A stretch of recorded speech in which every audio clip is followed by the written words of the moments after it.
অন্যের ভিডিও দেখা বা অন্যের ভিডিওতে অন্যের পোস্টে কমেন্ট করা ফেসবুকের জন্য কতটা গুরুত্বপূর্ণ এই বিষয়টাই আপনাদেরকে আজকে আমি বুঝাবো।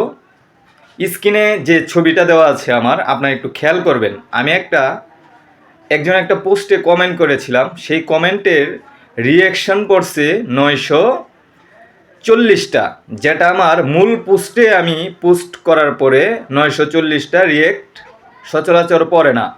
আমার ভিডিও তো মানুষ ভিউই হয় মাত্র 30টা থেকে 50টা, 940টা রিয়েক্ট কোত্থেকে পড়বে? কিন্তু এই ভিডিওতে আমি কমেন্ট করার পরে আমার কমেন্টের মধ্যে রিয়েক্ট পড়ছে 940টা, মানে অবিশ্বাস্য।